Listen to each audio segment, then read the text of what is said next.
Hey, InterVarsity alumni. This is After 4, your podcast for navigating life after graduation. This is both an exciting and potentially tricky transition that you're making, and you might feel a little unsure about the coming weeks and months. We're here to provide you with expert advice, practical skills, and plenty of encouragement as you learn how to keep saying yes to Jesus in your new context. This is After 4, and this podcast is for you, alumni. What's up, alumni? Welcome to After 4, your podcast for navigating life after graduation. I'm your host and guide, John Steele. Well, we've reached the halfway point in our series about vocational transition, about making the move into full-time work after graduation and partnering with Jesus in that space. We've learned about work in the university setting as a professor. We've chatted with a nurse, and we've heard from an alum working in the world of corporate finance.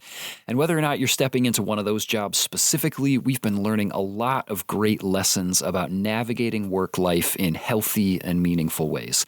Today, we're jumping into a new work context. We're going to be chatting with Lydia Goldie, an alumna from the Juilliard School, who's learning what it looks like to partner with Jesus as an artist and specifically as a vocalist. She's going to share about hard work, finding purpose with Jesus in the midst of rejection, and balancing jobs that pay the bills while pursuing her calling in creative spaces. The great news for Lydia is that her job that pays the bills is also something she's incredibly good at. I'm excited to share her story with you. Here's Lydia, and this one's for you, alumni. Hello, Lydia. Welcome to the podcast. Hi, so good to be here. Oh, so glad that we can jump on together here. I'm looking forward to continuing together in this series that we're doing on After 4 right now, talking about vocational transition, moving from full-time student life into full-time work life, and what that looks like for our alumni in sort of different career paths. And so you'll have a unique take on that with the work that you're doing. But first, Lydia, will you just help us get to know you? Can you just give us a quick introduction here? Yes, my name is Lydia Goldie. I am originally from a small town in Kentucky in the middle of the state called Danville. I grew up singing. My sister was a pianist, and so she would come home from children's choir and give me songs that they were learning, and she would play, and I would sing. And I entered the county fair at age 5 and won third place. And so singing was always something that was that's part of who I am. And when I was in late elementary school, I started getting into community theater, musical theater. That was definitely my goal young, was Broadway. Okay. I wanted to do that. And then when I got into private voice lessons in middle school, my teacher was like, no, you have an opera voice. And I was like, I didn't even know that existed anymore. So I saw my first opera when I was 13. I thought it was super cool. But I still was very okay, I'll do theater. I'll do some opera. But then this is crazy. I went to church camp, classic. I went to my childhood church camp, going into freshman year of high school. And I went up one night at the altar. They were doing calling into missions, actually, which I never felt a calling to. But in a way, I went up to the altar and I saw myself a vision the Lord gave me of me singing opera in a big red dress on a big stage, and then running off to the wings and seeing the Father on his throne and crawling in his lap and him being so happy. And it was so vivid. And I was like, okay, I guess I'm going to do opera. And so throughout high school, of course, I kept doing the theater stuff because that's all there is really in this part of the country is musical theater. But I was training with my teachers more classically, and ended up auditioning for all the big conservatories and summer programs, and ended up in New York at Juilliard for my undergraduate studies. And then I stayed there for my graduate studies. So I was there for 6 years, graduated with my master's in 2022. So I'm only less than 2 years out of school myself. Okay, yeah. And I lived in New York for a little while after I graduated until I got married. Nice. I moved back home because my husband and I actually grew up together in Kentucky. We were just buddies growing up. And then during COVID, we were a COVID love story. I was calling up some old friends, and he was someone I called up. So we started dating in 2020, got married in around Christmas of 2022. So I'm just over a year married to, and we're here in Lexington, Kentucky, which is one of the 2 big cities people know. He's in school right now, and I'm here auditioning for as many opera companies or musical theater companies that will hear me virtually in person when I can, and teaching in my own private voice studio. I have about 23 students from ages 12 to 25 that I teach on a weekly basis. So that was long, but that's a bit of me. That's awesome. Wow. What, I didn't realize that you were that recently graduated and that recently married. I love that. I mean, you're going to have some really fresh insight for us in some of these things. I was taking some notes. That's great. That's so great. And you said you're from Kentucky. Okay. Little sidebar here. You do much, exploring and tooling around in like Daniel Boone National Forest or anything like that? Oh my gosh. We love hiking. So yeah, like we're at Red River Gorge a lot in Eastern Kentucky. My brother went to school in the mountains. Both our parents are from Eastern Kentucky. So we love going to the mountains, and also like the caves. So Western Kentucky, we've got Mammoth Cave, which is the second biggest cave in the world. So we've got a lot of awesome nature here we like to explore for nice. sure. I'm from Indiana originally, and so we did some family trips down to Kentucky, in particular to Red River Gorge, and to do the Via Ferrata rock climbing that they've got down there. Cool. And I highly recommend it. Looking it up. Have some great memories in Kentucky with my family. So fun to okay, yes, I have to sort of get a feel for where you're coming from here. And Lydia, you're an InterVarsity alumna as well. Yeah, so InterVarsity, my first running into them was in the cafeteria at Juilliard. Ended up joining like the leadership team, like second semester there. I was just always super involved in my church, so that felt like a natural thing to go right in and just be super involved and be part of the team. So, I mean, super early in your career on campus, you're meeting up with InterVarsity, involved through most of the way through even your master's degree. And then not too long after that, you're graduating and moving into this next phase of life. And so I'm interested to hear a little bit about that transition for you as you think about just in the last couple of years here making this move. What was your experience like transitioning from full-time student, especially in this like Juilliard master's degree context, into full-time work rhythms, whatever that means for you in this season of life? Like, what's that been like? And in particular, how is the work that you're doing in the arts, like, how has that colored that transition for you? Mm-hmm. Oof. It's a really hard transition. I think going from conservatory, especially like this place that everyone around you is so high caliber of artists and like people who are your age. And you have to just remember, like, these are not normal people. Like, these are not normal singers. Like, they are very gifted to be able to sing at the caliber they do at the age they do. And so you're fed this narrative, I think, when you go to like very high, caliber universities, whatever field, but especially like in the arts, I guess, of like this field. Like, you go in opera, at least undergrad, master's, you get into young artist program, you get management, and then you work. And that's just not how singers have ever been. Like, that's not how it works for the vast majority of singers. And like the tiny percent get to do that. But then when you're at Juilliard, your friends are that tiny percent. Like, you're seeing these people. It's like, okay, you just get into the young artist program across the street at the Metropolitan Opera or Houston Grand Opera, but it's because you're around these like crazy, amazing people. And then you think that's normal, but it's not. And it's hard for you to like separate, like, that doesn't make me less of a singer. That doesn't mean I'm not just as qualified or as good as they are, but you didn't match the agenda that the school fed you. So then you're like, okay, I failed. So for me, like, coming out of my degree, all of my final year of master's, I was taking a bunch of auditions for young artist programs, for main stage, whatever I could get my hands on. And they were all no, no, no, no, no. And I ended up not even having a summer contract, which even as a student, you often end up like in the summer going, whether it's getting paid to sing or going for like a free fellowship or whatever it is, like you usually have something in the summer, and I didn't even have a summer contract. So I was like, dang, I really did just graduate from Juilliard and I'm home in Kentucky sitting in my childhood bedroom. Like, that was what? And in that time I was like, well, I need to make money, so I guess I'm going to teach. And that was something I was very like, nope, because I guess I was a person who fed into the like, well, if you can't do, teach, which is like the worst quote to ever be invented. Right. Yes. But my teacher at Juilliard, she had always been like, you should teach. Like, why not? Like, just make some extra money. Like, you'd be a great teacher. But my thing was, it was really fear. Like, I don't think I'm qualified enough to teach someone else. I don't even feel like I have my craft mastered, and a voice is so fragile. I don't want to hurt anyone else's, and yada, yada, yada.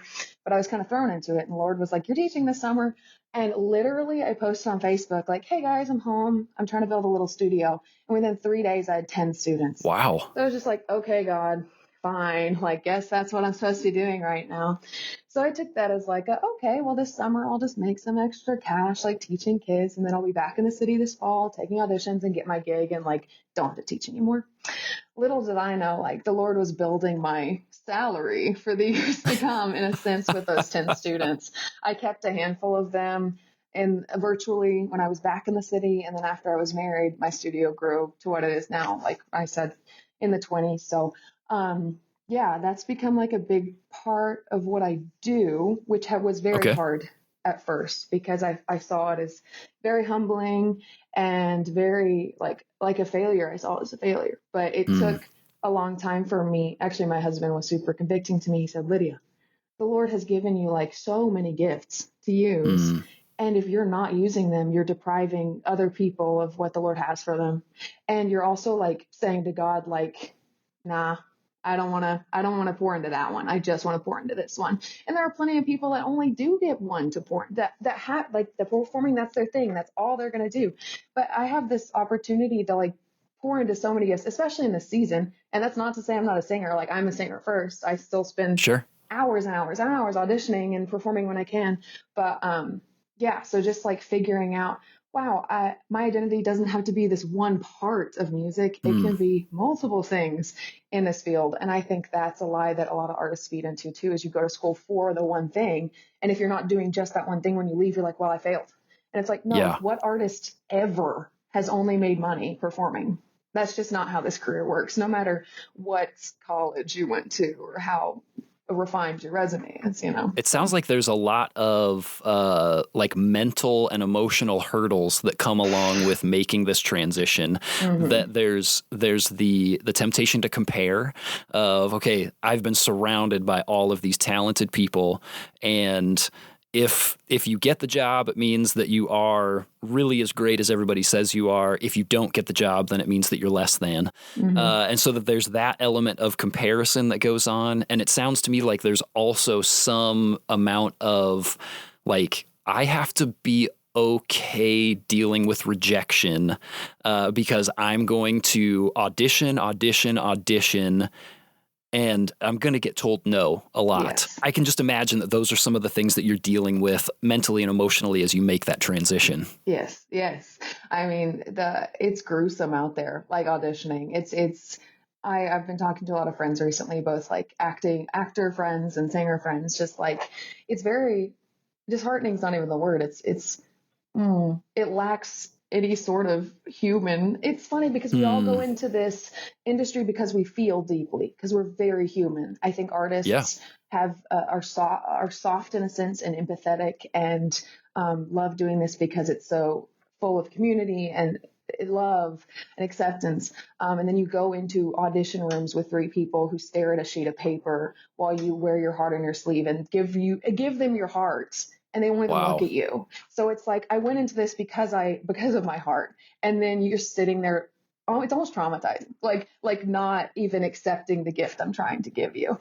So yeah, it's super disheartening. And it's a big mental game of how you go about auditioning. In general is a whole practice and skill you have to learn in itself. And hopefully schools prepare you for that, but nothing prepares you for it until you're just in the trenches. You mentioned that you're doing lots of auditions, like anytime an audition's coming your way, you're jumping into that, you're taking the audition, and you have this school that you're teaching, these vocal classes that you're teaching and all of these students.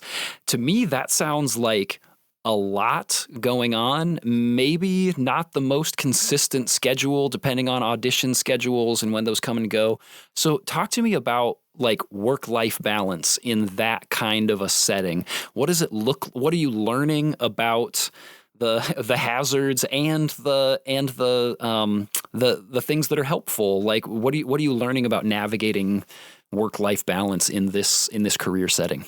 Yes. I mean, I think coming out of school, that was just work. And it's hard to find I honestly think it's easier to find a work-life balance outside of school. Interesting. A lot of artists, alum from Juilliard would come back and say like, the real world is way chiller than it is in this building. And it's so true. Like even how like companies operate and how rehearsals flow, like it's just way more chill, at least compared to like, the big conservatories. Like everyone's got their panties in a wad there. Like it's just like way more free outside of there, which is an encouragement for whoever's listening. But yes, you're right.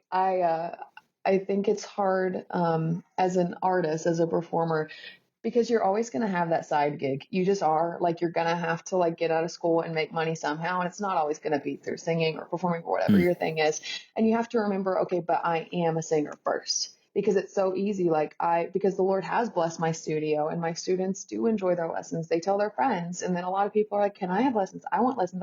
But I have to say, nope, we're going to cap it. Like I have to cap it at 20 students or then I don't have time for my own singing, which is the goal, right? This is so that I can do this thing.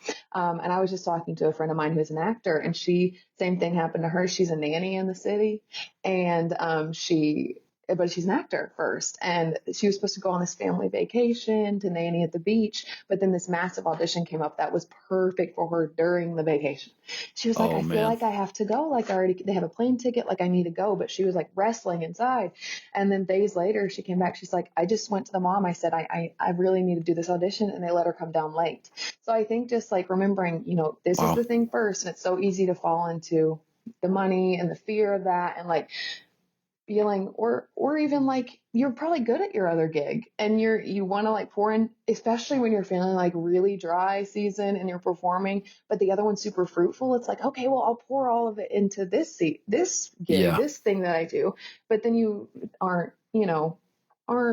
feeding the other gift as much as you need to, the thing that you're really supposed to be doing or you feel like you're supposed to be doing. So long-winded answer of saying it's very busy, and a lot of my hours in teaching and performing both are opposite the rest of the world. Even when I'm performing, it's like my shows are Wednesday night through Sunday, they're all 7 to 10. So my husband's at school all day, gets home, and then I go to work.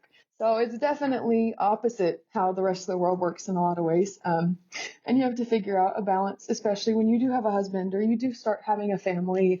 But even with your own family or your own friends, like just really planning, for example, like my Wednesdays are my purposeful days where I don't teach.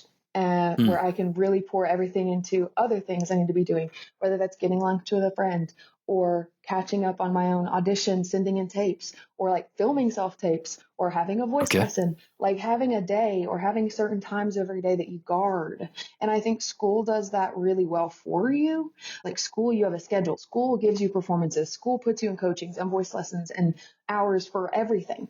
And then you get out and you're like, oh, wait, I have to practice. I should still have voice lessons. I should have a coaching, but you have to schedule it. Like no one's going to do that for you. So it takes a lot of self-discipline, I think, to navigate, okay, still pouring into your work, pouring into growing within your work and also being a human.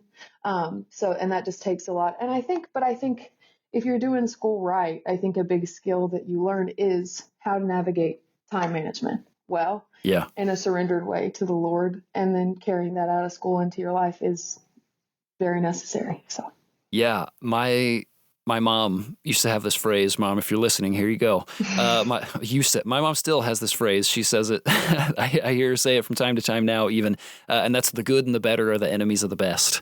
And it sounds to me like that comes into play very often with some of these. Like, okay, I'm a singer first. I am auditioning for these things. I'm an actor first. I am a fill in the blank first. And there are these other things that God has gifted me with that I can do to pay the bills for now. But when the time comes for an audition, even if it's at the expense of this other thing, like that's what I'm called to do. Mm-hmm. So I need to step into best. I need to embrace the best, even if there's a risk in that. even if it means, okay, I'm clear, I'm capping the number of students that I can take to make sure that there's space, even though I could take twice as many students. I have that many available to me if I wanted to, and that could pay the bills and I'd be good to go. It's like, no, God's called me to be this thing. And so I'm going to protect the space because it's the best. Even though these other things aren't bad, they're good. They might be great, but they're not the thing that I've been called into full time. Lydia, as we think about Jesus loves the arts, he loves the people that you are surrounding yourself with. He's gone before you into that place and is already at work. So what does it look like in this context to partner with Jesus as an artist, as a vocalist, as somebody who's auditioning for all of these roles, as somebody who's a part of a company? What does it look like to step into that with Jesus? I think it can look like so many different things. My first thought is that how you go about your work and how you find your identity in it is so different than those around you. And I think that's the first thing that points them to Jesus. Like, I'm thinking about the rejections. I'm thinking about the auditions. And obviously I'm a person, like I fall into the mentality of, I didn't get that one. Like I'm failing, like I'm a bad singer, yada, yada, yada. But that's not true. And more often than not, it's like, this is not my identity. This is my work, right? Like I am a child of God. I feel called to do this. It's been very clear that I should be singing. So if that's not the door open for me now, then that's not the door open for me now. But for someone who doesn't know Jesus, when a door shuts that they want so bad, or when all the doors shut that they thought they had a chance at, it's like, whoa, what do I do? Who am I? Questioning everything. So I think the way you combat rejection is a big indicator to other people around you of your faith. They're like, well, how are you okay? How are you okay? And that just opens the door for like talking about identity and talking about where that's actually found, and it's not in your singing, right? So I think that's one very subtle way that you can invite Jesus into that space. I think this was something that the Lord really put on my heart like a year into auditioning after school, was whenever I would get denied from auditions, to start thinking of it not as a personal thing, but actually as a way for another person to get the opportunity. That sounds so twisted, but pause. So like I have to be there so that the person that's supposed to get the gig gets the gig, because whoever's watching is going to choose that person over me. And the Lord knows that they're going to choose that person over me. This is maybe really twisted, but then that gives me an active role in the space. Like the Lord is putting me here so that somebody else can walk in their calling. This isn't my opportunity, it's theirs. Wow. But I'm helping them walk into that.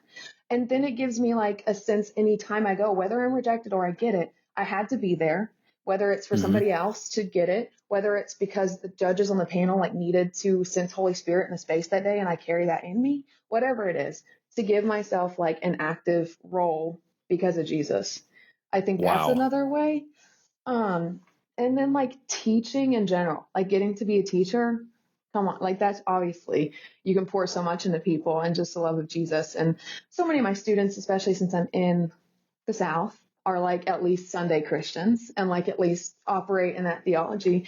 So that's something, especially when they do their first competitions or they don't get cast in what they want at school or whatever it is. Like because I'm a believing teacher, can be like, hey, I almost like said one of my kids' names, hey, Susie, that your worth is not found in singing. Like this is a beautiful gift that you have that you get to share, but that's not who you are. So like, we're just going to keep building that gift. And then next time we'll see what happens. So like just getting to cultivate that in a 16-year-old before they hit the real world. And it's like, wow, if they decide to go into singing, is a real gift in a way that, obviously the Lord's using me in this season. So gosh, just like the freedom that it seems like that makes space for, to just say, I'm just going to show up. I'm going to do the thing that God has called me to do, and we'll see where it goes by the end of the day. But I know that my identity is in Jesus and that I'm just a part of living into his calling and his work in this space. Lydia, as we think about other alumni who are about to graduate or who are in that first year of life after graduation, is there a final piece of advice that you would give to someone who is about to step into this type of work or something similar that maybe we haven't touched on yet? Yes. Forewarning, 20s, and being in your 20s as an artist is tragically bad. Like it's just like it's as hard as people say, and it's harder. And I remember I had a friend who was talking to a professor of ours from college, and this professor looked at her. She said, "Just in case no one has told you, like this is the hardest time in your life. Like it just is." And my friend was like, it was the biggest relief because no one talks about it. No one talks about once you leave it, it's all sunshine and roses. You're going to go be a singer now. No, you sang more in school probably, so just this, I want to encourage you that it will be very hard and you have to have tough skin. Like you've been told your whole life, because artists are like, you have to have tough skin to do this. You do, but your tough skin doesn't come from you, right? It comes from the Lord. But within that, it being really hard, you got to rest on your calling. Like if you know that the Lord has called you into this, remind yourself of that. And in addition, remind yourself of all the things that have told you that so far. Like so many times I'm going back, like, I know I'm supposed to sing. I went to Juilliard. I did 2 degrees at Juilliard. I did this gig. And not to say that my accomplishments are who I am, but it's easy to, when you're in the midst of it, to just be like, I fail. I'm not good at singing. It's like, no, I wouldn't have accomplished all these things if I weren't good at this. And if this weren't obviously something the Lord has for me. So just continue to remind yourself of like that first love, knowing that, that there's a reason you are doing what you're doing. So like, just like, I don't know, put 110% into where the Lord has you now. Might not look like what you thought, but it's exactly where you should be. And you'll know that 5 years from now. So, yeah. That's great. If there are any alumni or other listeners who are close by, are there any performances or things that are coming up in the near future that they can come check out? For me, I'm waiting for a few, companies for summer stuff right now. But Sure. I do often do a recital yearly in my hometown. Just has become a tradition of mine, and I'm planning to do it this summer. So if you want to Google me, I have my website. I keep it updated. Lydia, thank you so much for joining me today, for sharing these stories, for painting a picture of what it looks like to step into the world of the arts, the world of a vocalist who's wanting to pursue the gifts and the passions that the Lord has given to you. And yeah, but what does it look like to make that transition and to follow Jesus through the bumps in the road and the twists and the turns, and what it looks like to follow that calling? So thanks a lot for helping us get a better sense of what that looks like. Yeah, for sure. It's been so fun. I'm glad to be here. I love Lydia's final word of encouragement, to put 110% into where the Lord has you now. It might not look like what you thought, but it's exactly where you should be. And yes, I acknowledge that that's spoken by and affirmed by 2 people who have the benefit of time and experience to look back on, but so do you. Maybe it's not in your post-graduation context at this point, but you must have a period in your life that you can look back on and say, I didn't understand then, but now I get it. The Lord's doing the same thing in your life now. Just give it time and do the very best that you can with what He's given you to do today. Whether you're a classically trained vocalist, an artist in general, or an alum from literally any other profession, remember that the Lord wastes nothing. The place where you're standing right now is the place that He's called you to be a part of His work and to keep growing in your own gifts and discipleship. Just give it time. Lydia, thank you so much for joining me today, and thanks for sharing about your experience as an artist and a vocalist sorting out this post-graduation transition, and blessings as you keep auditioning and as you keep coaching kids in their own talents. I hope you see God's goodness in some really special ways this summer. All right, alumni, next week we're talking with Ace Patterson, a UC Berkeley alumnus, musician, and mobile gaming developer who's going to share about his experience as an entrepreneur after graduation. He also schools me on the correct terminology for someone in his line of work. Awesome chat coming your way next week. Thanks for tuning in, and I'll see you in the after, alumni. Hey, thanks so much for joining us today, alumni. If there was anything that you learned, really enjoyed, or that encouraged you from today's episode, would you send us a DM or tag us in a story? We'd love to hear about it. You can find us at After4Pod on Instagram and Facebook. And if you haven't already, take just a second to unlock your phone and subscribe to the podcast. If your platform lets you, leave us a rating and a review.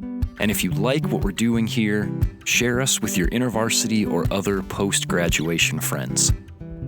Thanks again for listening, and I will see you in the after, alumni.